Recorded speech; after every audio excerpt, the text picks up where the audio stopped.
Thank you and welcome to our second day, and I hope not our last day of this conversation about the public and cultural spaces in Kigali and everywhere else in the world.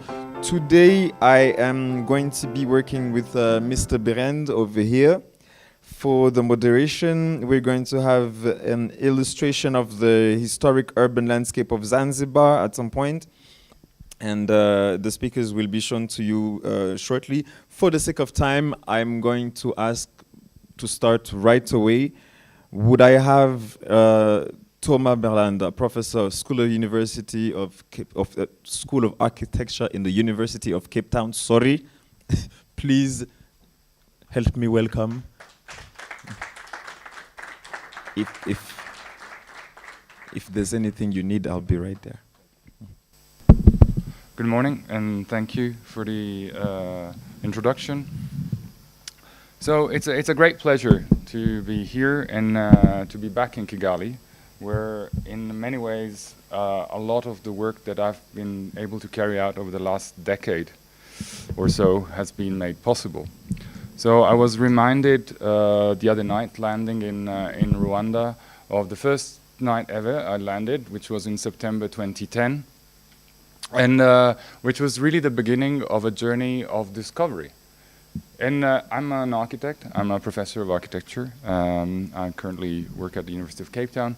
But I think that really what has been driving my own curiosity and work together with a number of people, who some of them are in the room, colleagues, students, has been an interest in how to make sure that what happens within the realm of architectural education and practice can also become scholarly work that is accessible. I mean, I think more often than not, we try to, also we have some events like this ones where we talk. And we talk a lot, and we talk to each other, and we share ideas.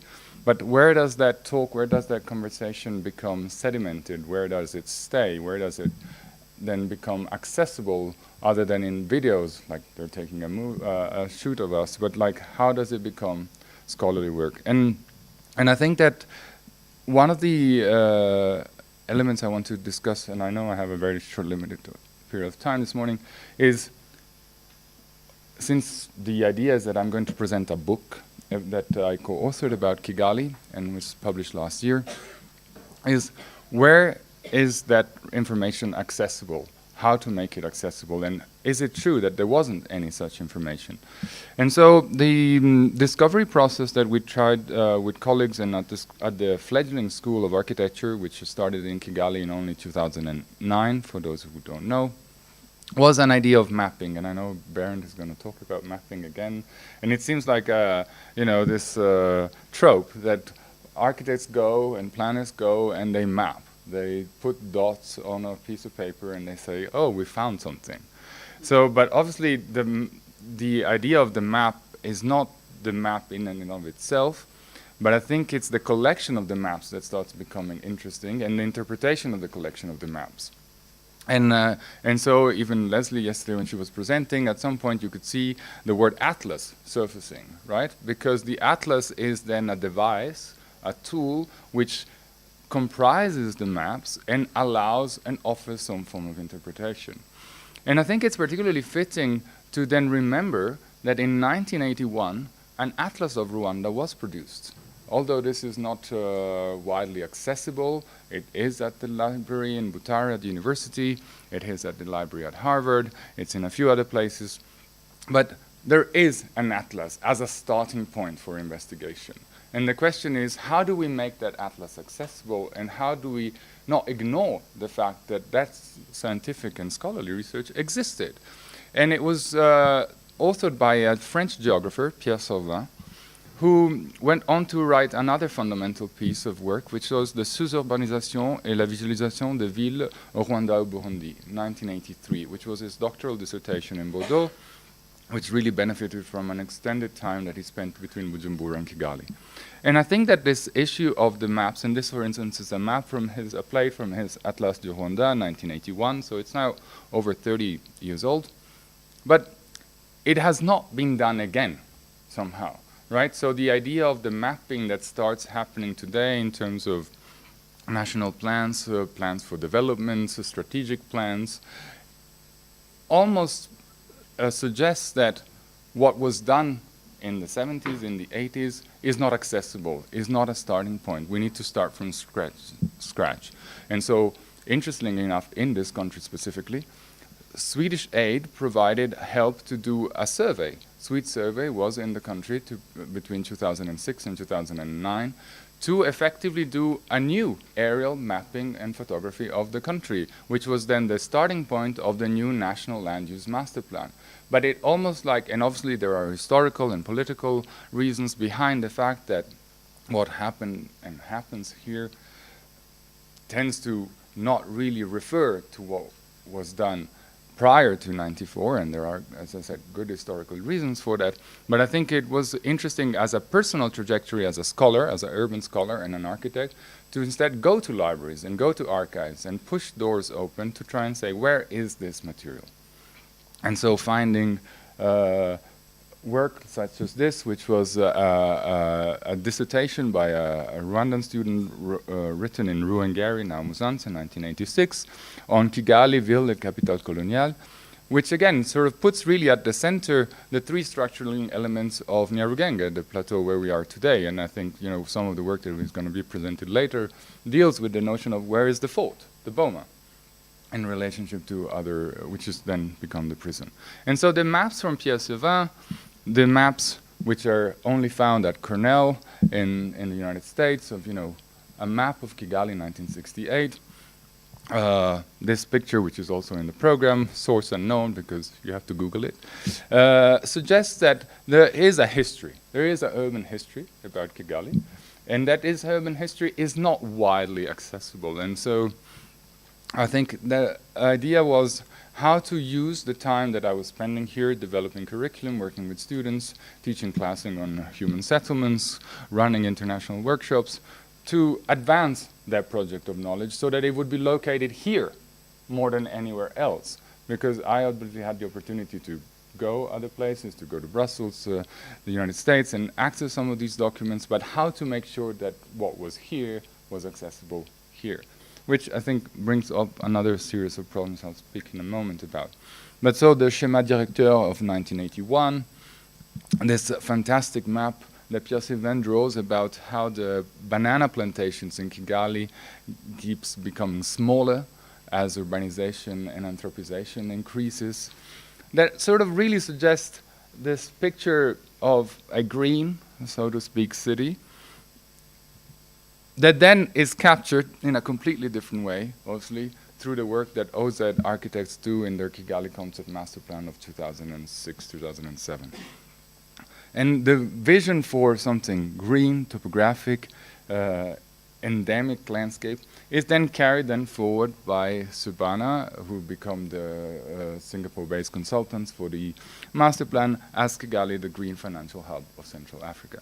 And so I wanted to sort of just take you through this very brief and imprecise historic narrative, because I think that there's a clear path of trying to understand what is a city, what is an urban fabric in the context of a country such as Rwanda. What does the word for city sound like? In Kinyarwanda, there's a word like umuji, right, which has the root of the house, the root of the family, the root of like a settlement of sorts. But what is a city? What do we understand as urban to be?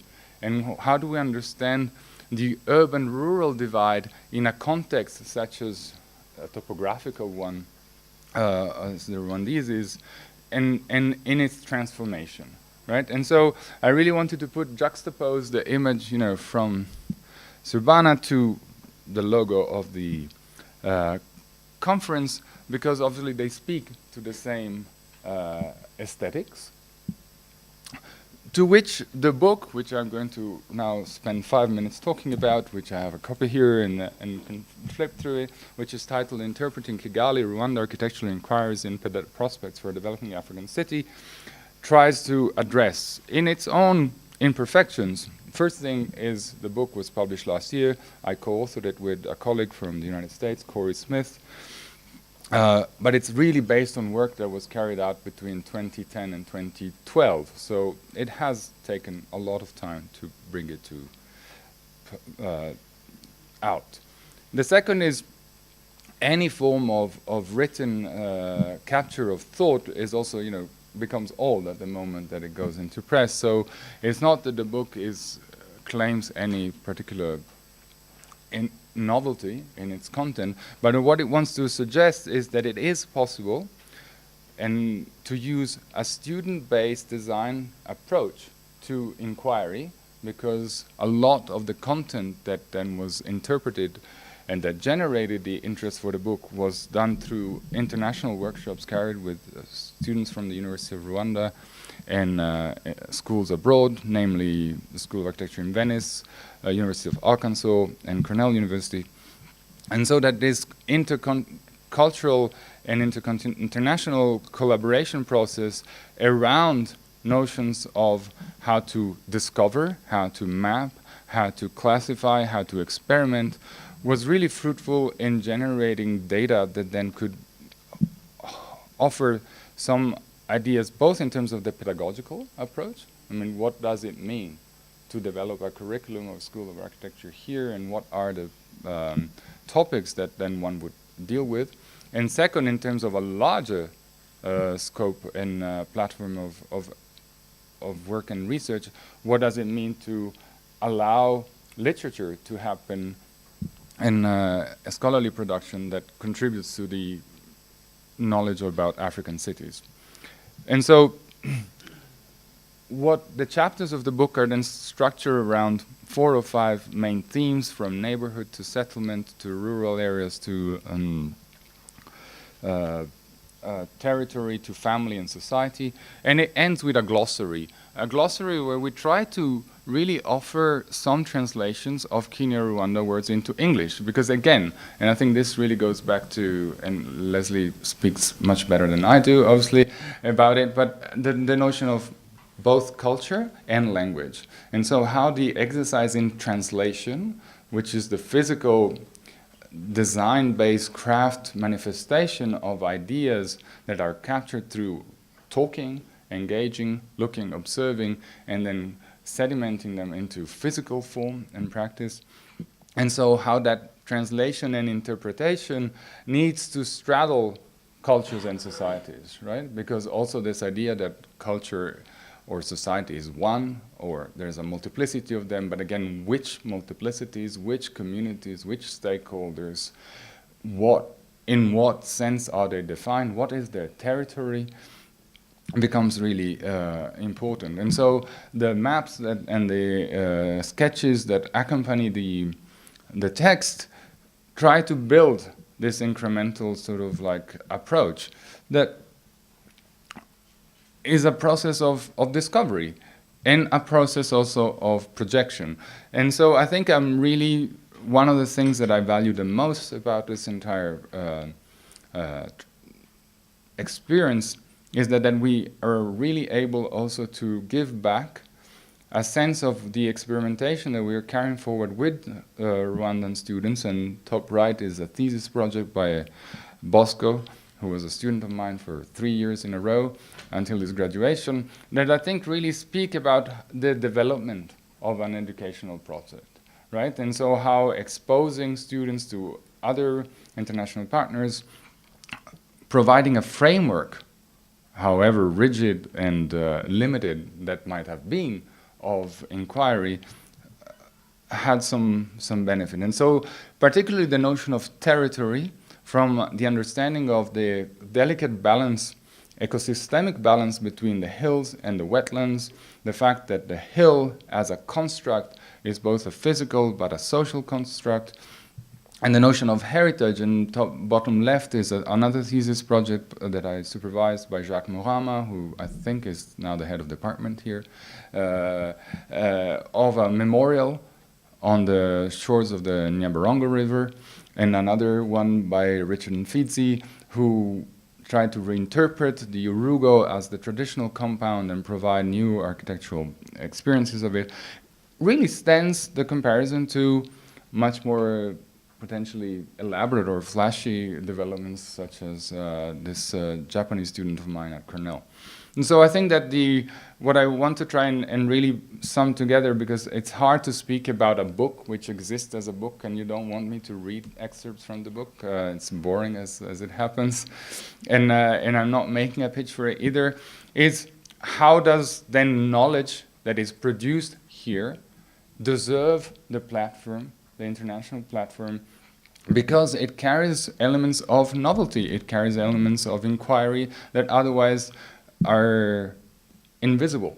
And I think one thing that I wanted to pick up also again on Leslie's presentation yesterday is like that the role of our schools of architecture, particularly in conditions of growth, of development, is to make sure that that scholarly work stays where it is practiced from. And it is accessible through publications, through archive, through repositories, so to make sure that nobody can come later and say, oh, I'm starting from scratch.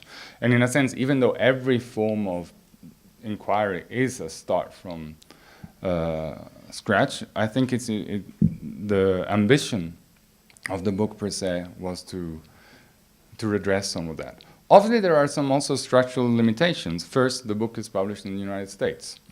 Second, the cost of the publication is exorbitant. And so that makes it in and of itself slightly inaccessible. But hopefully by making it available to the library at KIST, to the library of other institutions, at least it starts suggesting that something is possible, and think it's also part of the lessons learned. Like, how would you do it differently a second time? And so I think 6 years ago we wrote a Graham Foundation grant, which was unsuccessful, to redo an Atlas of Rwanda, precisely because we thought that 30 years after the first one, it's long overdue. That cultural project of mapping, which I think Berend is going to speak in a moment about, and takes a more structured form, so that it's not episodic, so that it's not ephemeral, so that it's not a one day in one event that it is presented. And I think that the structured, non-episodic nature that then a book, because of its physicality, of its weight, of its presence, of its fact that it's a door stopper or whatever you want to use it for, at least contributes to that kind of... And secondly, because it also celebrates the work of a number of people. It celebrates the work of over 50 students across 3 continents. It celebrates the work of colleagues, and it is a collaborative, co-produced form of interpretation Rwanda, of Kigali, Rwanda, where the notion of a developing African city might come across as paternalistic, and I think I have some issues with the title at some point, but the idea is that what the inquiry and prospect from an architectural perspective is really what I want to sort of bring to the fore, particularly because otherwise then it goes back to geographers will do it, social scientists will do it. And I mean, I'm a big fan of African Center for Cities, obviously being a colleague, but in a sense I do think that the spatial dimension of the architectural inquiry is something which has too often been absent, and that space has been then occupied by geographers, planners, social scientists, which I think is good that then that collaboration exists, but then it's also to claim the space to where then schools of architecture and programs of architecture specifically play a role. And I mean, we all know that in 2010, when I came to Rwanda, there were 32 registered architects in the country, for a country of roughly 10, 11 million people at the time. And so I'm sure that number has multiplied by 5 or 10-fold, by 4, 3, by 3 now, right? So, but still, there's a long way to go to claim the public presence of the discipline and the role, the accepted role of the discipline, beyond the mere production of built form. And so, again, I think I wanted to bring this to a close, and I spoke too long, and not really about the content of the book, because again, I think it's more a framework of inquiry, and then you'll be able to engage with it or not. but more about why it is really important for me, to be able to recognize the incredible privilege that it was to work on this project for a long period of time, and also to celebrate the fact that by speaking about it in Kigali, where it all happened, rather than speaking about it in Delft or in somewhere else, it's a way to show that there is the possibility to invest in serious scholarly work that needs to be supported. And so I think that this really calls into play the role of institutions and public patronage towards these observations so that it can advance further. So thank you so much. Thank you, Ola. Thank you very much. And without further ado, for Ngambo Atlas, an illustration of the historic urban landscape of Zanzibar, towns on the other side, I would like to welcome Beren on the stage. Please make some noise for Beren's place. Okay, thank you for introducing me, Hervé. Thank you, Thomas, for your presentation as well. We go on with another mapping. That is a message I can ignore. We go on with another mapping.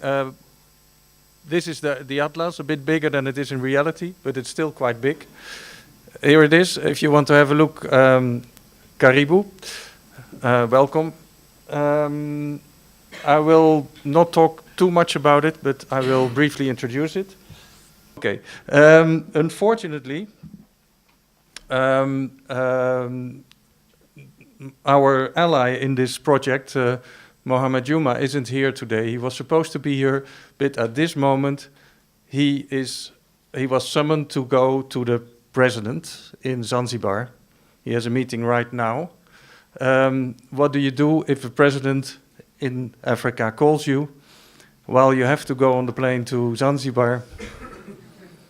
Well, it's really a pity, because he's a very visionary and inspiring person. He's the director of the Urban and Rural Planning Department in Zanzibar, and he is that since 2011. And he is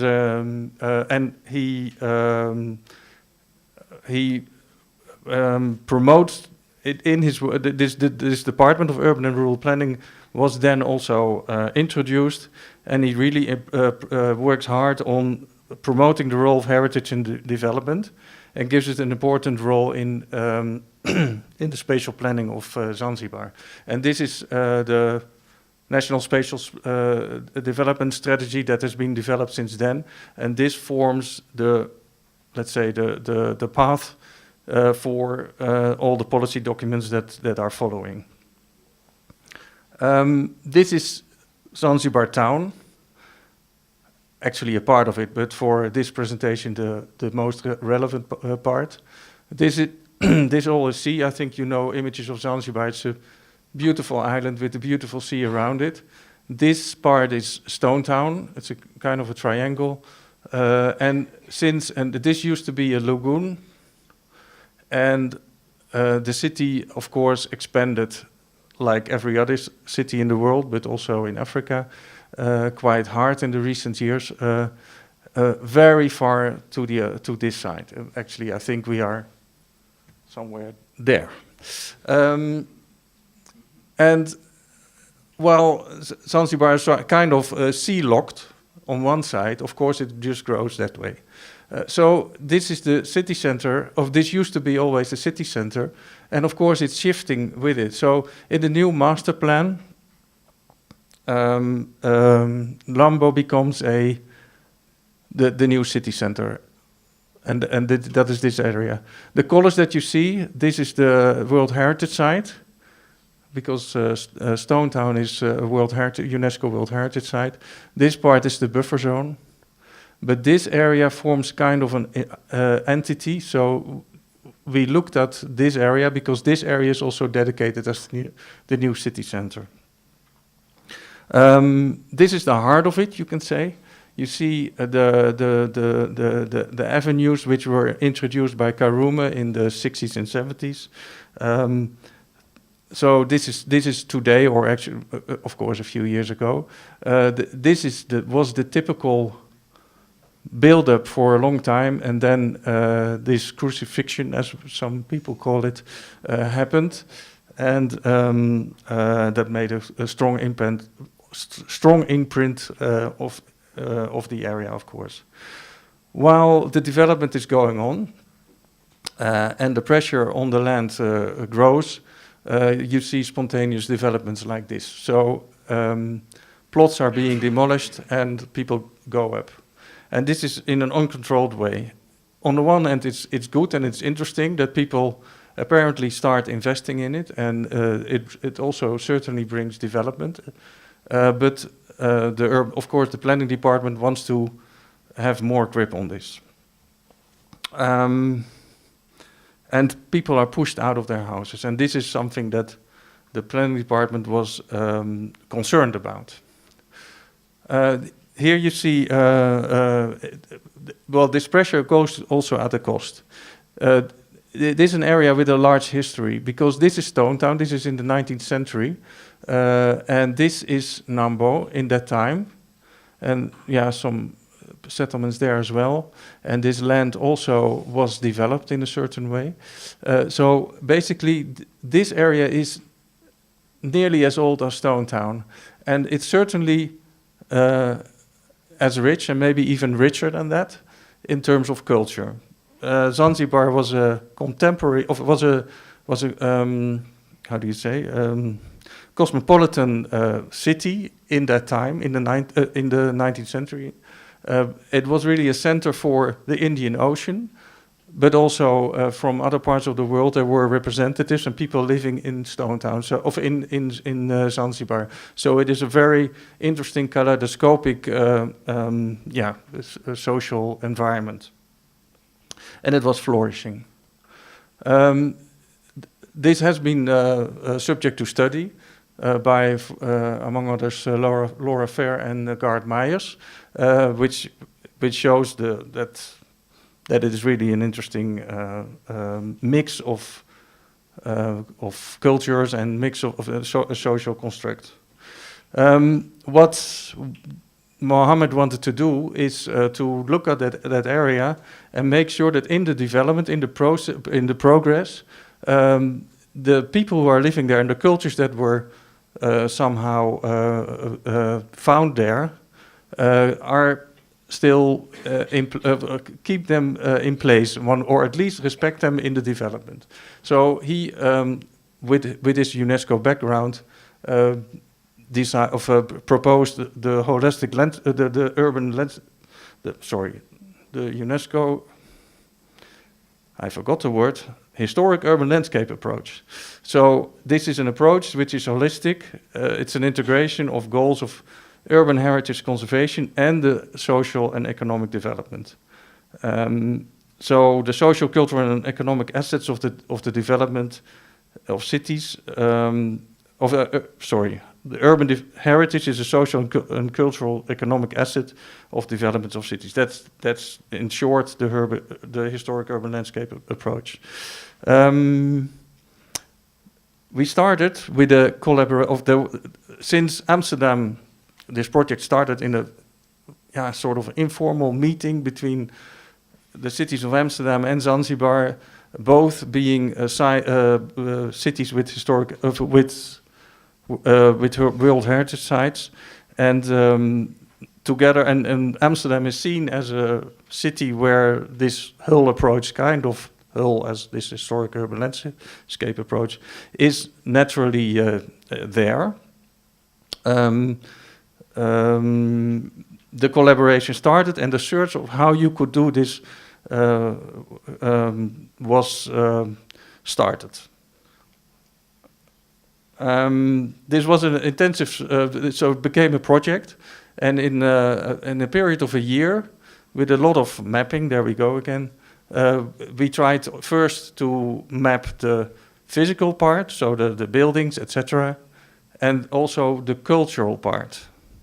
And we did that through routes, through walks, with certain leaders or people with, usually elderly people because they had the knowledge. And while walking, our team, which was existing of both researchers from anywhere, there were some Dutch, some Swedish, some different backgrounds, some Zanzibari researchers, and members of the Department of Urban and Rural Planning. They did walks and they started interviewing people and talking with people along the routes. And also we had gatherings and meetings with shehas, which are kind of, let's say, governmental or state-organized entities within the urban construct. And this led to the local area plan, which is now adopted for by the government as the way to go for this area. I'm not going into detail, but this plan contains strategies to make sure that what we found play a role in the future. The material was of such interest and beauty that we decided at a certain moment, together with Mohammed, to see if we can make a book out of it, an atlas, because it, on the one hand, it helps in pushing this strategy forward. On the other hand, it helps in promoting this approach of integral looking at cities when you plan. This is it. Well, it's there now. You can have a look at it, of course. It's also it's available online. It's also freely available online, so you can download it or look at it online. I don't know how it exactly works, but it is available for everybody because we want to share this with everyone instead of selling it. But you can also order the book, I have to say, from the publisher. But like we did the mapping, this is an example of the let's say the physical mapping. So this gives an overview of building typologies, and we did an inventory on what styles were there. Very difficult because how can you, well, we have a category others, as Leslie already found out. Of course, some buildings you really cannot describe. Oh, there are more others actually, this one also. But we also mapped the cultural parts, and I'm not going to show you all the maps, but this is, for instance, a map where we talked about where we located names. For instance, there are places like Kisimama Jongo, that is the water hole where the millipedes live, and there is a place where there the mango tree where they were dancing, etc. So all these things are being mapped, and several layers. So name giving, food, music, handcraft, etc. Oh, there's another one. Places of social meeting. So you have a typical way of where certain groups collect and meet each other and discuss politics or life, and they all have specific names. This is, for instance, one of the cultural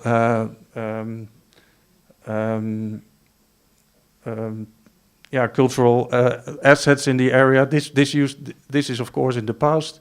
This was kind of making a joke out of the rich people who were living in Stone Town. They were copying the chic ladies with their umbrellas, and that you still find that today. This is an image of a celebration of in our process of mapping, and there are groups that still do these kind of dances. So the book is there, and it's there to support the transformation of Nambo and to advocate the approach that we followed. And now have a look and have a look at it online, and you can also order it. Thank you very much.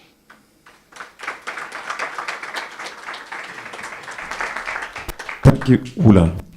Why is the microphone so... Thank you, Berend. I hope she didn't get cold feet. I can't see her in the room. Sorry. I don't. Okay. This needs to be closed, and So, but I don't see the pointer. you can still let me introduce Oh you. yeah. So for our next presentation about the mapping of Kigali's existing and potential spaces for culture, she hails from the University of Gand, and her name is our very own Laura Sengiomva.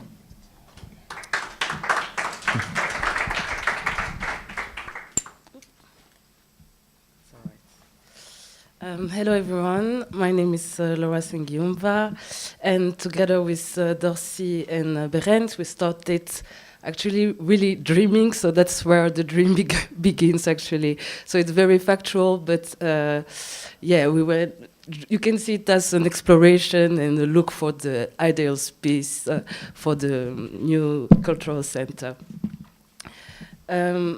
So this is the map of Kigali, actually. We started with the existing spaces to have a real overview of the artistic life of Kigali, which is very, very active and very vibrant. This list could be, this list could be much longer if it included all the individual initiatives of the artists you saw yesterday. But this gives us info of what we could mutualize or the possible collaboration that could already happen prior or after the realization of our cultural space. But also what in a two-way street, like also what we could offer in terms of programmation and for better appropriation of these existing spaces. The first one is Century Cinema. It's in the heart of the city. It's like in a very modern architecture, high-rise building that gives like a positive image of Kigali and a bit in the impulsion of having this new city, modern city. It's already very recognizable by the public because it's the only place where you can see movies actually. The other one is the amphitheater that opened 5 years ago in the memorial, the Genocide Memorial of Kigali. It is an open-air amphitheater with a covered stage at the end of the thing. It's easily accessible by car. It's already appropriated by the public. But yes, this is a place where we could perform.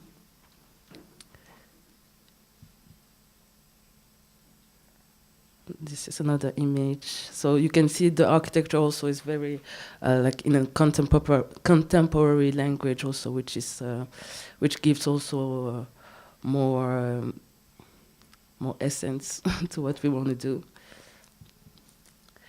Another very contemporary building is the School of Architecture that holds an auditorium and an exhibition hall.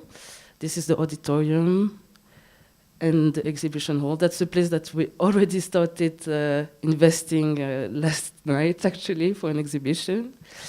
And it's quite enjoyable space. Of course, we have all the campus and the young people around, which is also very interesting for what we want to do.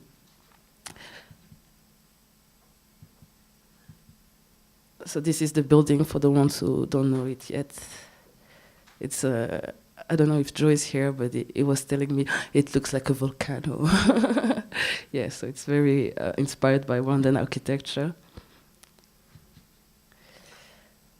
The Neighbors, which is also it's a temporary site for the Kigali Cultural Village. So it's something that gives these are the images that gives a kind of temporary feeling, which is not what we look for, of course, because we want really culture to be able to grow roots and to look like a perine building. but it's a first approach towards culture, but that is very linked to the fair, the idea of a fair and the commercial aspect of it. So it's we could say that it's turned towards tourism and promoting of culture, but not really the art vivant, like theater, these kind of things. But the space is quite enjoyable, a lot of bamboo.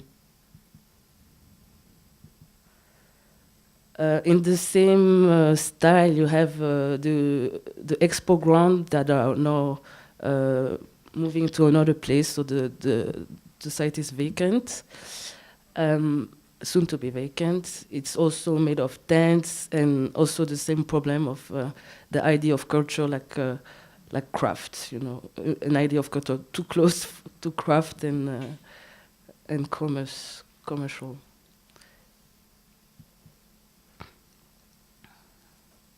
So, but the good fact also is that people recognize this site, and there's already a kind of appropriation.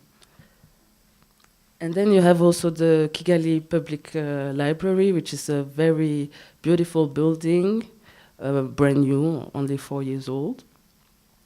It's surrounded in a very formal neighborhood with ministries, embassies, and this kind of buildings. So maybe that's the reason why they suffer from a lack of audience. But that's a problem we could solve also by starting investing this space, like we did for the book of Gaël Faye a few weeks ago. It has actually everything a cultural center would love to have, like sitting spaces, a coffee area, coffee area at the top of it, an exhibition hall, which is already who has all the technical equipment we need actually, and then we have the Islamic Cultural Center, which is very active. It also works as a school, as a sports facility, dispensary, so it's very mixed used, but it's also very appropriated by just the Muslim community, but that could be open also to other publics, of course. It's in Nyamirambo, which is also very interesting because it's the vibrant neighborhood. A lot of artists live there. The architecture is, of course, in the Muslim Islamic style, and they have other buildings. So the site is also quite interesting, very green. Then we have the Petit Stade, a sports hall, quite hall it's the smaller stade because you have the big stade of Amahoro, and this was built in 1907. It's also used for cultural events, so people really recognize this building already. It's easily accessible, of course, also. It is a very functional design, but still it can welcome a big crowd of people. And then, like a little jump in the future, we have the future Kigali Cultural Village, which is more a place to promote culture again, Rwandan culture, so not a place of production of arts. It's under construction. It's a bit outside of the city. I just put it. I put the first slide just to show you the problem. So it's this one. Yes. So that's a problem for us, but we know that the city is growing, and we have good faith, of course, that this part of the city is going to develop itself. I come back.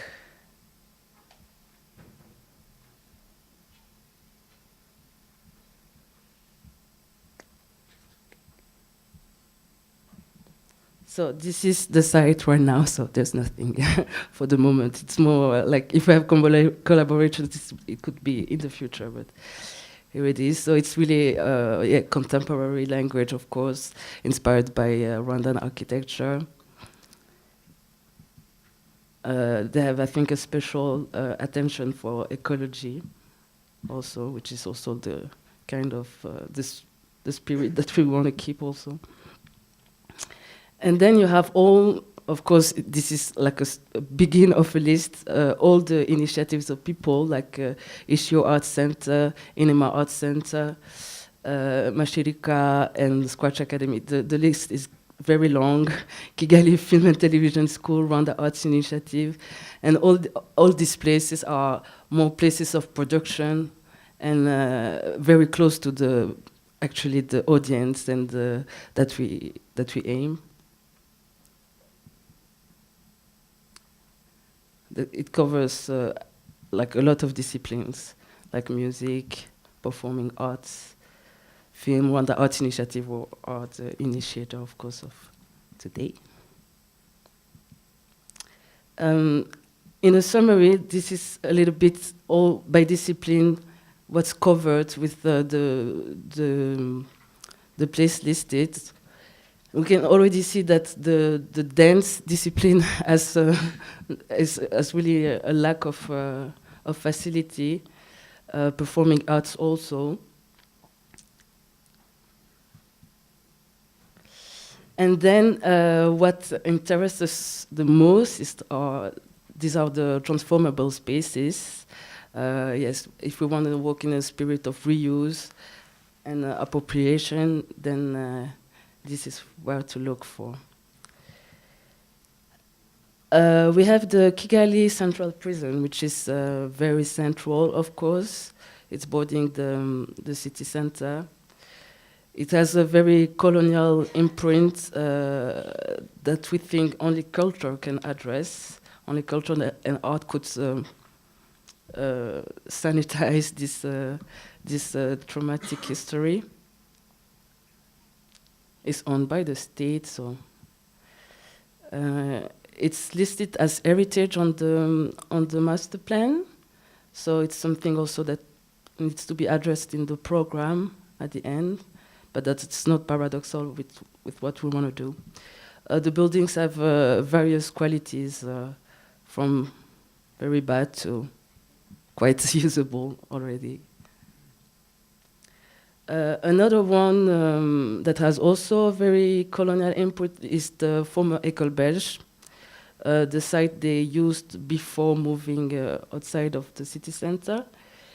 It is actually very ideal and very ideal places for the quality of the building. The site is very green, a bit idyllic. Of course, the colonial aspect has to be addressed also because it gives a bit of dimension of an elite place, of a place for elites. And there is something to do in architecture and programmation so that the people feel welcome, of course, to use this space and to come see the performances. It's very near the center also, which is ideal, of course. And then just behind this site, you have another site which is also which was also part of the École Belge, but what we think are the former staff housing. So it's kind of pavilion kind of site with little houses everywhere. It's also very idyllic and very accessible, which is also what we look for. So yeah, but the lack of maintenance, like the nature won over the place, but we like it. And then a special interest for industrial space for the reason that we know, for the easy transformation and of course the amount of space of square meters. We have the Mirongo plastic factory, which has a big site, also very green with a big stadium, who has already a kind of start of amphitheater. It is this stadium is used by the neighborhood, which is also it's very residential but quite modest housing.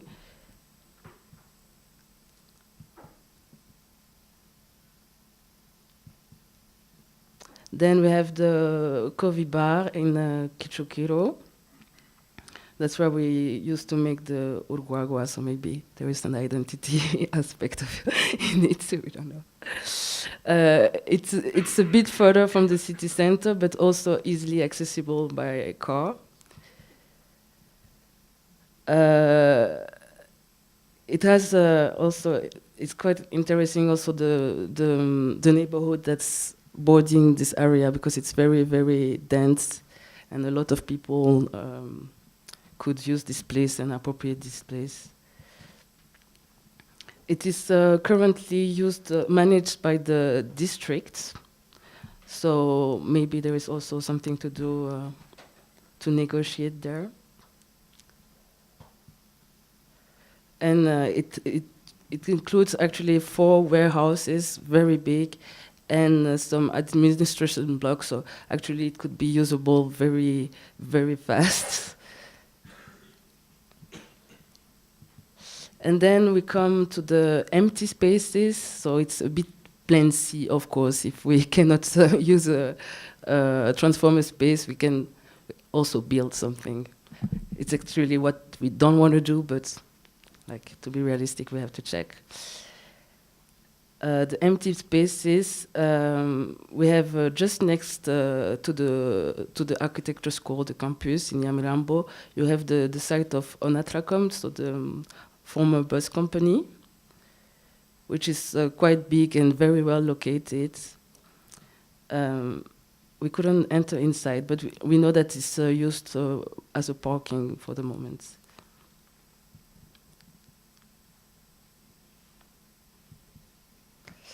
And then we have this plot, which is like great, really idyllic also.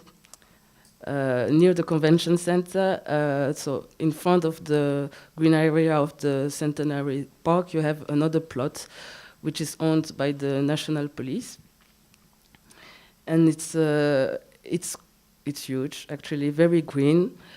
Surprisingly, it's not very used by the public, but it is well maintained. So I don't know how many gardeners they need to keep this place clean, but yes, you have a lot of trees, and it's the key characteristic, I would say, it's that it has a big slope, which is also like an added value for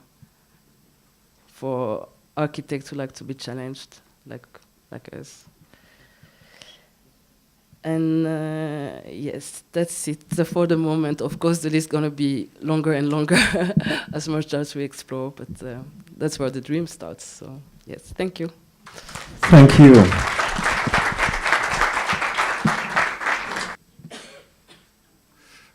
Okay, I think this is the last time that I'm here, so so then you don't have to look at me again. Yeah, maybe you see me elsewhere, but prior to the workshop that we're doing in the past week with the students, I was supposed to prepare this workshop. So we were supposed to do a feasibility study on the building that they were supposed to work on, but somehow it didn't become one building, but it became more. And I made it a bit more generic for now. But what we look at is the investment and management of adaptive reuse for cultural space. And we go first to Amsterdam. Amsterdam is a city that is known for its attractive canal zone, beautiful. We have lots of tourists. Many people from all the world are coming there. Generally speaking, it's an attractive city, especially with beautiful weather like these on these pictures. It has been different though. In the 50s and the 60s, after the Second World War, the city was actually looking in a quite dramatic state. as you can see. People were moving out of town and they moved to areas, new constructed residential areas.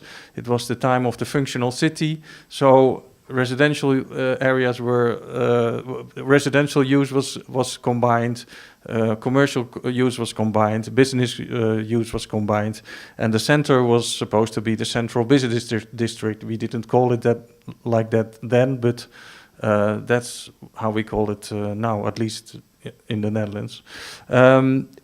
It was the policy of the city council. The city council wanted to make this the city. They didn't see the value of the historic part of the city, and they wanted to make way for the car with wide roads, with parking, on the street, but also in buildings, a high rise for businesses and commercial use, and metros as well. This is an example of what happened in the 60s, 70s. On the left, you see the state it was, narrow streets like you see in the rest of Amsterdam. On the right, you see how it looks now. This is of course an older picture, but this is now the urban space. So wide roads, cars, etc. But there was a group of people in the mid of the 50s that were opposing this, and they believed in the value of heritage and the potential and the importance of inclusive cities, and also with mixed use in the urban centers. So not only commercial and business, but also residential, actually as an essential part of it.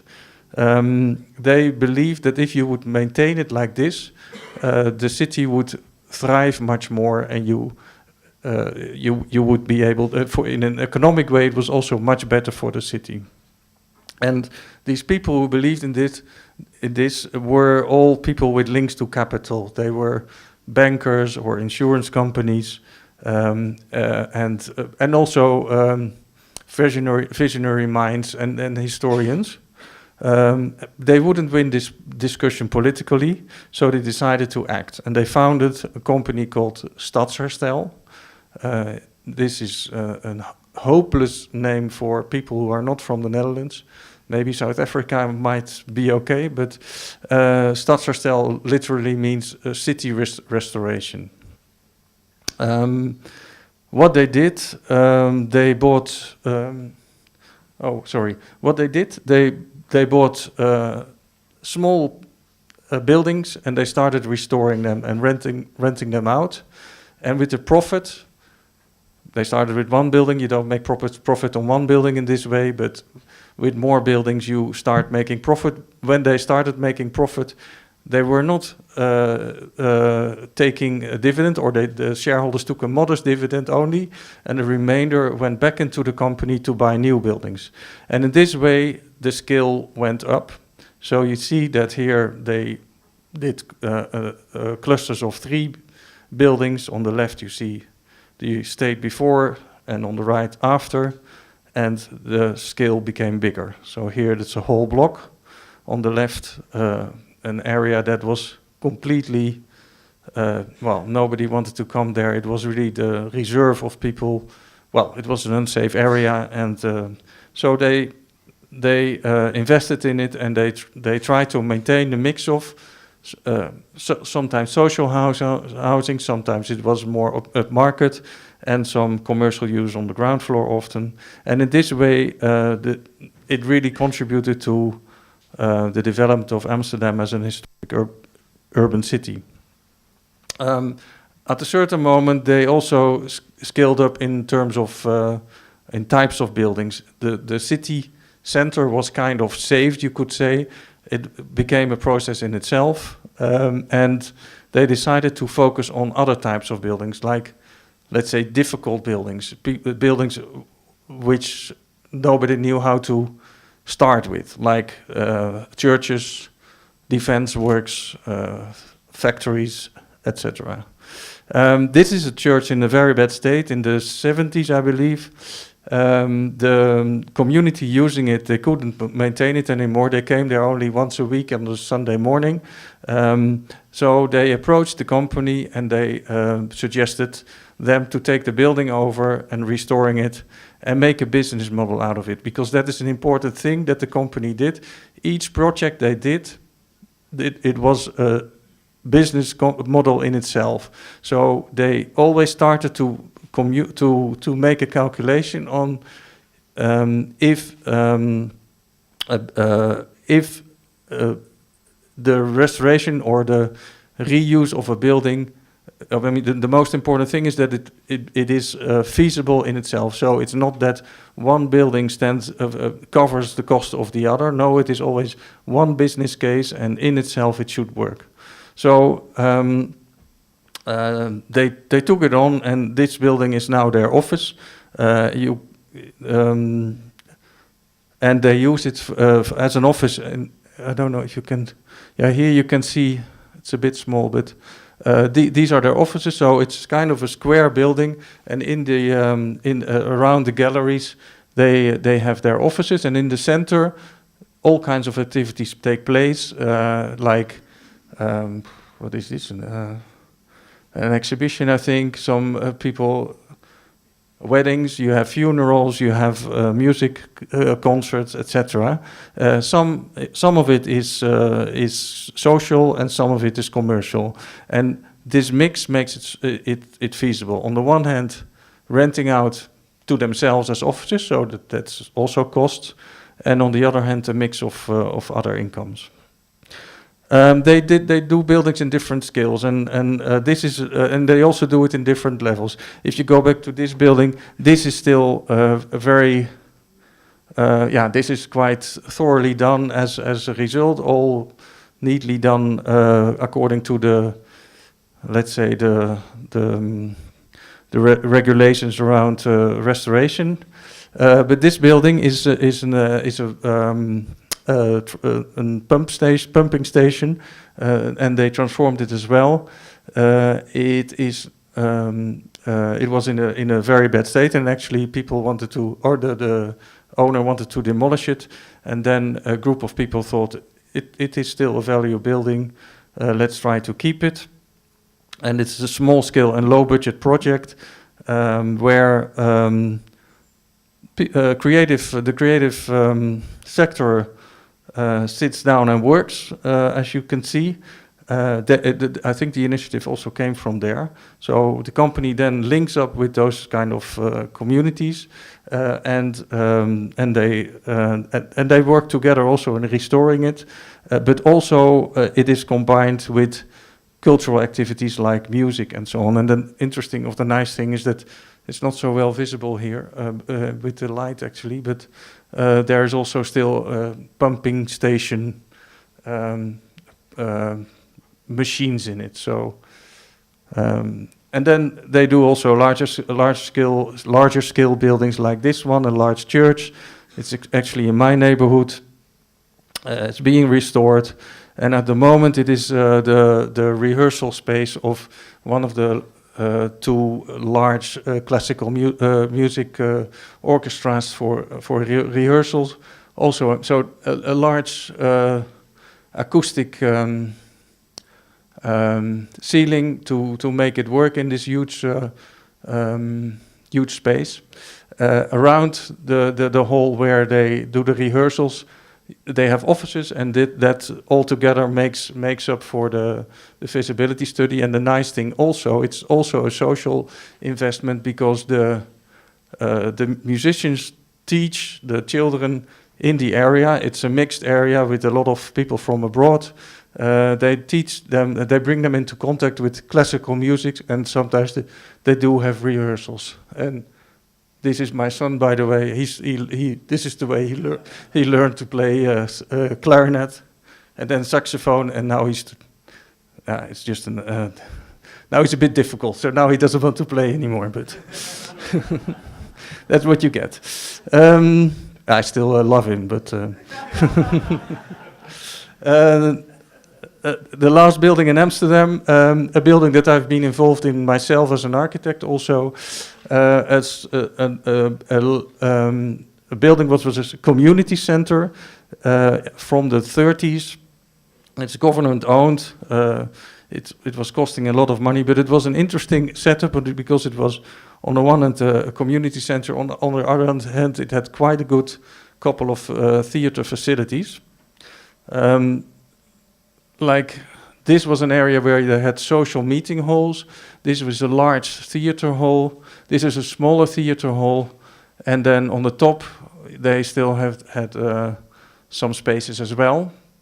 Here you see the inside. What we did is actually the theater hall was in a good state, so there was not so much to do apart from technical things, technical improvements. This is one of the office spaces because we introduced office spaces at a certain moment. And but what is important, what is interesting here is the management model. On the one hand, you have the owner, Stadsherstel, or City Restoration, and you have the users, and they made an agreement together. The users are, it's quite funny, it's a coincidence, but the first party is called Opus One, and the other party is called Double Two. Opus One is organizing theater plays. Double Two is for radio shows, for music production, and concert organizers. So with the two parties, they made an agreement on the rent of office space, an X amount of hours to use the theater halls for rehearsals and for radio, music registration, a commitment to program a certain amount of events in the building, and so this is the package that they agreed upon together as three parties, and the rest of the capacity is being used by the company Stadsherstel to organize concert series, to plan TV registrations from that building, to give space for social activities with community groups, and to organize seminars. So again, a mix of social and commercial events. And this building now is used. This is TV registration, radio registration of I believe a famous band, but I don't know which one. But seminars and concerts. Boxing, because boxing was for a certain period of this existence of the building the thing in this building, so somehow they still believe that it's good to maintain this relationship, activities for the neighborhood, etc. Now we move a bit more south to Zanzibar. Zanzibar, in Zanzibar, there was a group of people who were interested in this model. They became aware of it. No surprise, it was Mohammed again who brought this idea to Zanzibar, and I've been assisting them in setting up a similar company. It has been registered now since 2015, I think. And what we did in the meantime is trying to find buildings. And do the same thing as Stadsherstel does in Amsterdam. So we do quick studies. We look at a building. We do quick studies on what can you do with it, like these sketches and so on. And then you make calculations. Quite simple. You look at the squares, the square meters that are available. You make kind of a plan for it. You make an estimation of the acquisition cost, all the other costs that are involved, and then you come to the property development cost. That brings you an annual return on investment, and then you start looking at the other side, what comes in. That's the revenues part, and that's of course an annual figure, and then you compare at the end the netto revenues that you have with the return on investments that you want to have. Those two you want to pair, and that is the game that you play then to make it work. The company has a first building, that's this one. This is the inner court, and at the moment they are preparing the steps to make use of it. It's already used. Their own office is based there, and people can visit it. And so it started, but the real works need to start. They are also approached to work on an old cinema from the 50s. That's this one. It's in now it looks like this. This is the inside. The front looks quite okay because offices in the building are still used. But this is very dark. Very dark. Well, the lighting in the building is not working. Obviously, the roof is leaking. It's in a very bad state. We did a quick first survey on the building. Not very accurate, but at least it gives you a basis. And we do quick calculations on what you can do with the building. And again, there's a management model based on the experiences also in Amsterdam.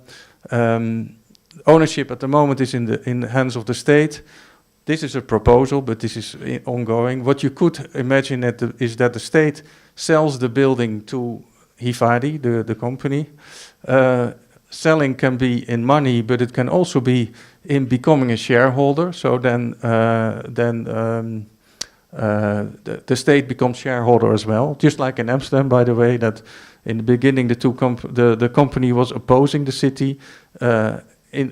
After 10, 15 years, the city realized that it was actually a very good approach, so they became shareholders as well. The management will be in the hands of Hifadi, and the users group, which will be the current cinema, because you don't believe it, but somebody is still weekly showing films in the building. But so he can still have a place. The Zanzibar International Film Festival, it's actually them who initiated this idea to start making this building alive again. They want to have an office there and organize events. Southeast Abu Sara, the festival that was also happening last month, a large music festival. Reclaim Women's Space, which is another socio-cultural organization, can have a base there. And Hifadi can use time in between the other companies use for seminars, films, etc., social events, renting out a cafe. This is actually, you could compare this with, I think, Joy's example in Nairobi, because then you become the owner of the building, and that gives you a long-term perspective, of course. And then your annual return can be lower. But there are also other forms. Sometimes it's not possible to do this, and then you have sometimes short-term lease, so like Darts, I think, is having, and or long-term lease, what we have in the other building of Hifadi at the moment. Now, how? Looking again at the financial sustainability, the cost side is quite simple, of course. You have restoration costs, you have building costs, because not everything is restoration. You also have new. Then you have additional costs like consultants, taxes, fees, other costs that you will face when you are developing something. That brings you to the total cost. Then on the revenue side, you have the revenues from all the functions in the building minus the maintenance and management costs. And which is not mentioned, there could be subsidies in it as well, of course. And then that brings you to the total netto revenue, and that brings you, and then you can play this game with the internal rate of return. And if the project financially addresses the expectations. What you do is, this is an imaginary case with some services, original buildings, blah, blah, blah. We don't have to really go through it, but this is an exercise you do. You calculate the costs, and this is a building that comes to $1.6 million. Then you look at the program. the building cost related to the program. This is a full program, for instance, for a next cultural center in Kigali, with museum, open space, art galleries, etc. And you can play with the square meters that you need and the cost that you want to put in it. If it's an ambition level, and then you have additional costs like consultancies, etc., water, power connections, etc. And then you come to total development cost. And then you look at the revenues, and again, you have all these functions, and you try to make this work financially, and you play with levels. For instance, you can make artist studios. You can make the cost per square meter as low as possible, and for instance, a boutique hotel, you can make it as high as possible. It all depends, of course, on locations in the city, etc. Then you have additional costs, and then, oh, sorry, I forgot to mention here, you have subsidies, because at a certain moment you can say, okay, with this amount of money we don't make it, so let's search for this amount of money per year additional. These are all imaginary figures, it's not realistic. So then you have netto revenues with the subsidy of this per year, and then your internal rates you can easily calculate. So you say the 7% of the building cost is around $2,000. The netto revenues are like this. Feasible. It seems very simple. Anyway, to summarize, the factors of influence in developing this is the owner status. Is it owner status or lease, or is there another way of working? Is there like Vichois was explaining that you have a building that is being given to you for free for a certain period? That's another alternative. All has its advantages and risks, of course. The mix of functions that you can play with to make it work. The restoration ambitions have a lot to do with it as well. As you can see, if you go to a high level of restoration, there's more cost involved, of course. If you do it in a minimal way, like the pumping station in Amsterdam, then you have more room to play with, of course. And you can also choose a phased approach. That is also often, that's the approach we do with the larger building in Zanzibar, that now we have an office, the next step is an exhibition space and a cafe, then we start residential development on the top floors, and then we work down again. And so this is approach to, with limited amount of financial means now, you can grow in the future. Basically also, again, a reference to Go Down, who has started using it with a minimum amount of changes, and the new project is amazing. So that was it. Thank you very much. Thank you. Thank you very much, Berend. And I never thought I would say this in my MC career, but we are on time. And therefore, since this is a conversation, I'm suggested to use it to good use. We have time actually for a Q&A, but a quick one because I'm standing between you guys and the coffee break. So if you have any question for Berend and for Laura, who was presenting before Berend about the mapping in Kigali, please raise your hand and I will send a microphone your way.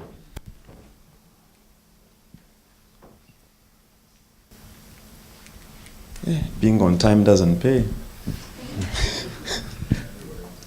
Everybody wants the coffee. Yeah, okay, we have a question of, sorry. Carol has a question over here.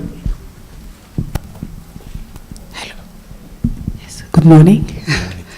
I had a question for the students. Sorry. Morning. Because yesterday we had somebody from the Rwanda Housing Authority. I don't know if they're still here. But hello. My question was, like, have you been approached by the students to identify all the properties from the government who are not used at the moment that we could use? And looking at the master plan, because it's supposed to be reviewed by June, if I remember well, if the recreational areas, if we want, or to buy a land or to build a space, maybe with the government of the city of Kigali, where they have been identified, if they moved or not. So that's my question. Merci. So, well, it was for Laura, but do you want to answer? No, not today. Not today. Yeah? You want to have this one? So if I understood well, what are the authorities saying about all of this? Sorry, again, excuse me, Carol.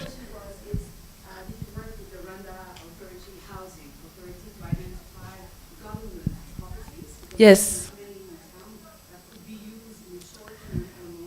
Yes, actually, a lot of the places you saw on the mapping was done actually with the city council, who's in charge of the master plan. So, but a lot of this information should be a bit confidential. But yes, they are very supportive, of course, of our initiatives. It's just a matter of lack of policies sometimes. So sometimes we're a bit ahead of what's really what the politics wants, but it's in a good direction. Yes. Thank you for your question. Yeah. Yes, I'm Fasil from Ethiopia. My question is one for Berend and one for Laura. The first for Laura. What was, you showed us the formal cultural venues.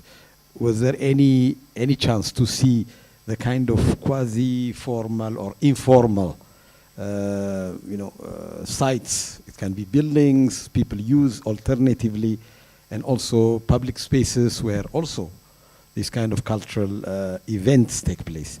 Was there that effort? And the next question for Beren is, it's interesting to see bankers and investors come together to save historic quarters and buildings, because in Africa it seems to be the reverse. Maybe time has gone by and so on. There are factors, but really, what was the main and the deepest reason? Is it national pride? Is it business? Can you tell us what was the reason behind for investors to do that?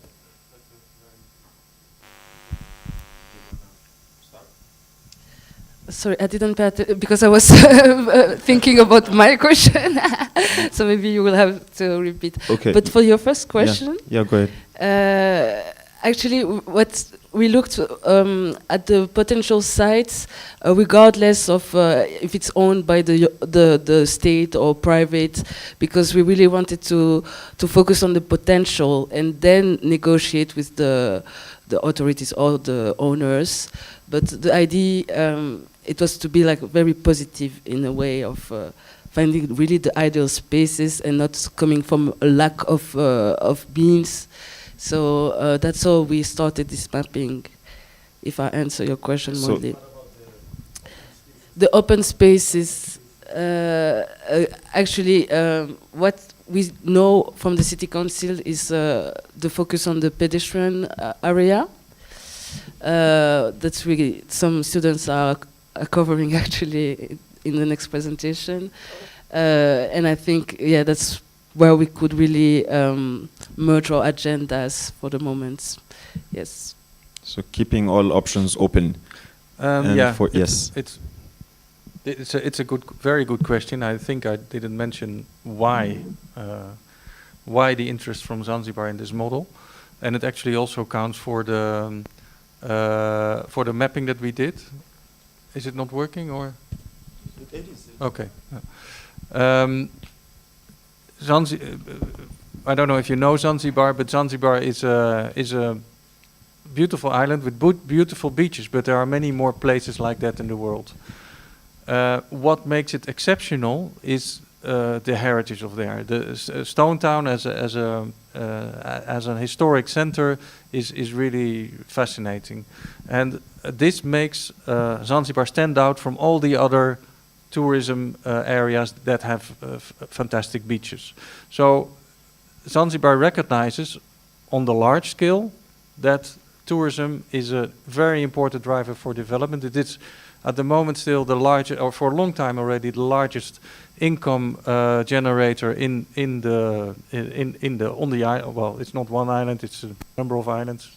Don't make it too complicated. But in the land Zanzibar, you can say, well, it is also the political construct is complicated. But let's say Zanzibar, for Zanzibar, it's really important to have tourism because that really brings in the economic driver for development. It creates a lot of jobs.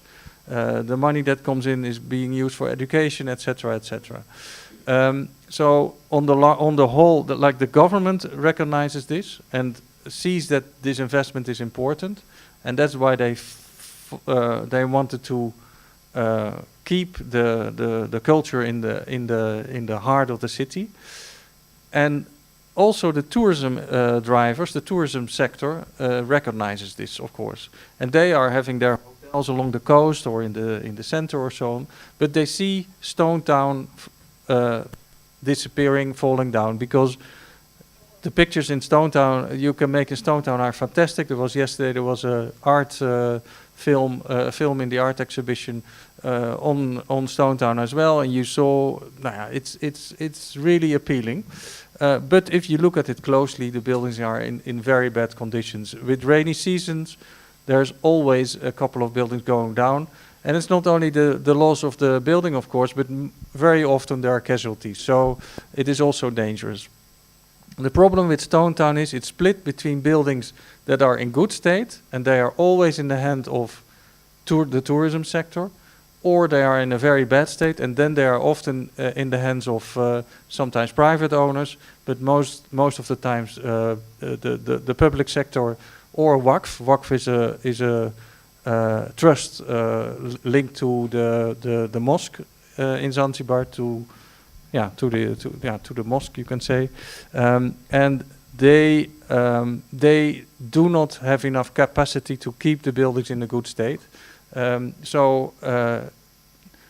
Staying in the building, the people who stay in the buildings, they are all low income, and they pay a minimum rent of a few dollars a month. So there's no way that you can keep the buildings up. So what happened over time? The middle class moved out. On the one hand, you have the tourism sector, which is high market, of course, and expatriates, and what you also often see is returning residents. So people who used to live abroad, they missed Zanzibar and they wanted to return, and they have started to, well, they became more affluent, and they prefer to live in Stone Town because it is a fantastic social center of the whole society. You have that part of the society, and you have the low income part in Stone Town, but the middle class moved out to other places outside of the city, and found a plot, build a house, a garden, and a car. Well, this on the one hand also brings sprawl, which you don't want to have on an island where resources are limited, and on the other hand, it also breaks the city. And the tourist investors see this happening, and they are aware of the fact that they can decide only to invest in their own buildings, but the rest of it will fall down. So they prefer, or at least the people who are behind Hifadi, prefer to stimulate middle-class housing again, because that, on the one hand, keeps Stone Town in a better shape, but it also brings a more thriving city, because the commercial side of Stone Town is now solely focused on, or almost solely focused on, tourism. There's rows of shops with all the same things. And before it was like an electrical shop, and well, you can imagine it was a diverse economic place. So this is why they want to invest in this. Okay, There is. Okay. Where is the other microphone? I was having. Yes, thank you. I'll be right away. Oh, there's one over there. Okay. He already has a microphone. Yes. Yeah, sorry.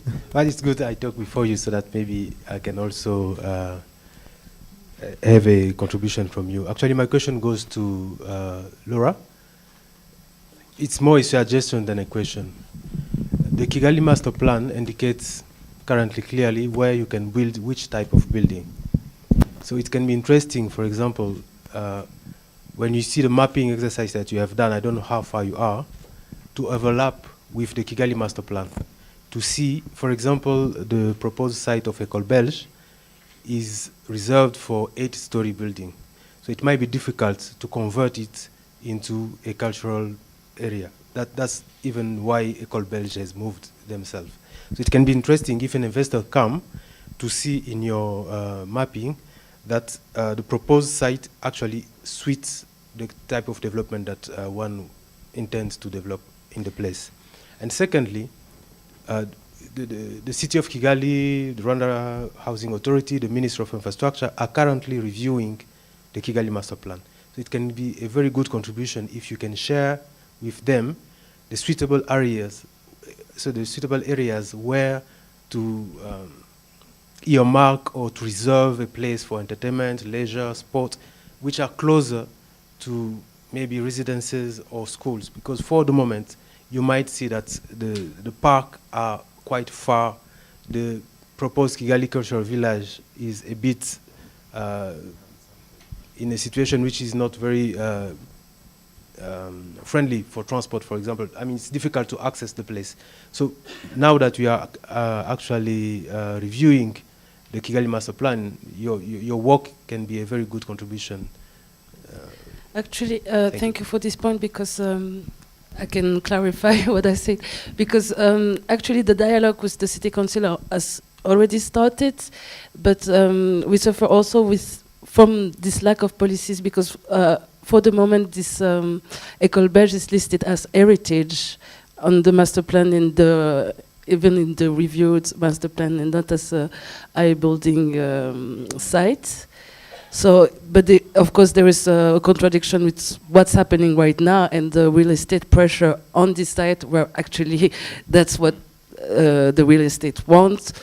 But this dialogue, of course, this back and forth exchange of information has to happen for sure. And this, we agree with this totally. Okay. Yeah, but he said we are reviewing the master plan, so you should talk to him. Yes. Yes. Ben, je vais répondre à Kalissa rapidement. C'est que c'est intéressant la proposition. En fait, ce que je veux dire, c'est qu'on a commencé par là, par le master plan et par le département du planning de la ville de Kigali. Déjà pour avoir des informations, mais aussi avec le Minispoc. Mais pour commencer vraiment avec la mairie de Kigali, et qui nous a dit effectivement qu'ils étaient en train de revoir le master plan. Et donc nous, on leur a dit qu'on commençait le mapping et que nous souhaiterions que nous essayons d'aller le plus vite possible pour leur soumettre justement, pour voir s'ils peuvent l'intégrer dans le nouveau master plan justement. Et donc la plupart des sites, certains, surtout les terrains qui sont potentiellement comme le terrain de la police et tout ça, que la mairie pourrait donner, ou l'État, viennent des informations qui nous viennent de la mairie. Okay, and then we'll have the housing authority. Thank you. One thing that I want to complement what you have said is that the new I can say strategy that we are using in this urban fabric that we are changing now is that we are now promoting the mixed-use buildings. And where we want no more to see that there is just a building where we found only shops or a hotel space, just a space there, but we need to mix and then have like a first floor, we have like commercial places, second floor we have end up the apartments, and then we can mix. So this cultural spaces that we are talking, I think it's one of the things that can be captured, as we have seen the examples of Amsterdam, where they have just mixed and then placed like some offices on top, and down there is spaces for exhibitions, everything. So it's something that we are promoting, this revision of master plan that we are doing. So I think that one thing that I want to clarify, especially for the city of Kigali. So the question that Carol asked before, I was still thinking about it, but still now we are in the government side, we are still having lack of enough space, government buildings in Kigali, because now at Rwanda Housing we are I can say in charge of hosting. We have now 94 government institutions that we need to host, and still we are hosting in government buildings only 45%. So 55% of the buildings we are just renting for private sector. So, but the program is that we need all the government institutions to be hosted in government buildings. So this, as we are still, even if we still have some spaces that owned by the government, but I think that now the first priority of the government is to develop those lands into modern and new, where we can host government buildings. So what I can say is that this culture space can be, we can just orient them specially for, yes, there are some spaces that are still free that can be allocated for these cultural spaces, but it's something that we need to work hard to convince these, as we were saying, our high officials, because for me, myself, I'm the person in charge of Green City Development in Rwanda Housing, and where we have this in charge of this cultural space, but it's something that we need to push hard in order to have these places. I think if there is some people here who were in the team when we wanted to explain and have this Kigali Cultural Village, it was not easy, even to have this place there. It was changed every time, but I can say that we succeed to have that. Another good information that I want to add to what our sister presented is that by June, we will have now a Kigali Arena, which is it's a kind of arena which will have 10,000 seats, which is be a multipurpose hall where we can do this cultural event, and then we can be transformed to many things like a sports arena. We can just do a football match, we can do concert, we can do exhibition, we can do everything. Will be located just near the Amahoro Stadium. Now it's under construction. It's now they're about to finish. So. There you go. Thank you. And yes, we're going to go for this quick coffee break. Within the coffee break, as I mentioned before, there was a video that we couldn't screen yesterday for technical reasons. It was about the Freedom Park in Lagos by Theo Lawson. And I'm about to play the CD right now, so you can go grab your coffee. For those who are interested, come back and watch it. It's like 18 minutes long. And then we'll be right back. And after the coffee break, it's time for the students to get ready with their presentations, because now the floor is yours, guys. Okay? And I'll see you guys in, half an hour. 15. 15 minutes. 15.